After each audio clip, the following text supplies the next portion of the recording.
Yeah, this is something that we had been seeing in the data that there would be two different areas of risk today, Damon. One would be southern Oklahoma, and especially the area that's really starting to get active now with a complex coming out of North Texas. And it's really kind of wild to watch the forecast on this because a lot of times when that happens, you don't tend to see storms flare up further to the north and west. But yet we have that storm that Shane and Amanda are ready to cover that's moving in out of the Texas Panhandle toward northwestern Oklahoma. So you really have a lot going on right now in two different areas of the state. That's why we have our team, right? That's why it's me, it's Nick, it's Sky 5, it's Shane, it's Amanda. We're all out here to cover all the threats no matter where they are in the state.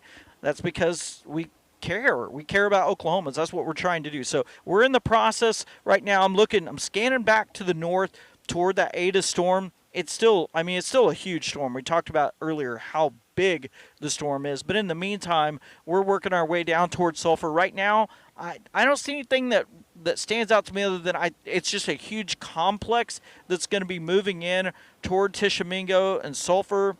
And I don't know. We'll see if it makes it all the way to Sulphur. It may stay a little bit further south and east, but on the trajectory that it's on, it is moving up to the north, and this storm does have a history of producing hail.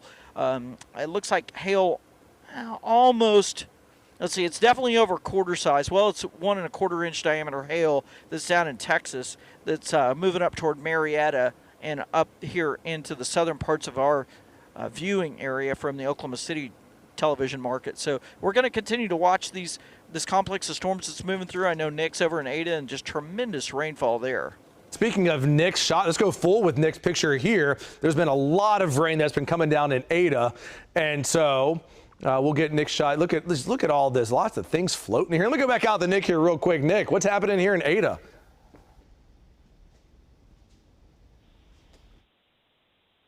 Yeah, Damon. So we're just, there's so much water that's just flowing down this road.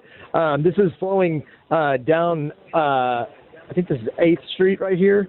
And so and then Mississippi's the cross street. And there's so much water that's coming. It's picking up the trash cans, throwing them over, and you're seeing trash just kind of in bags flow down the road. All this has got to go somewhere. And I know everything down here has been so saturated with, a lot of the streams are still pretty full, so this is going to make a tough situation even tougher down here with how much water has been kind of draining off. Back to you. You're exactly right.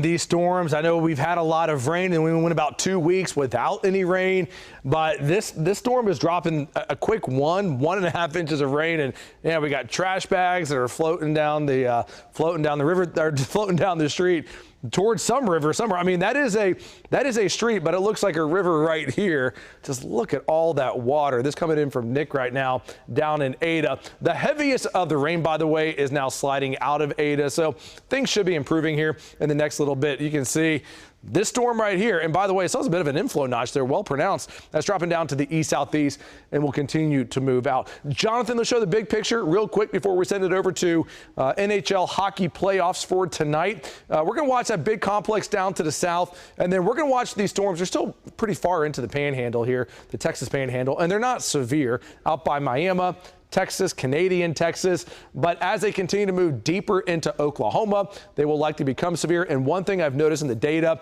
is that there are at least some indications that storms may try to make a run down I-40 around midnight tonight and come towards the OKC Metro, and our crews will be out tracking it closely. We'll continue to update you throughout the evening. Keep it with KOCO 5 News. We'll bring you the first alert.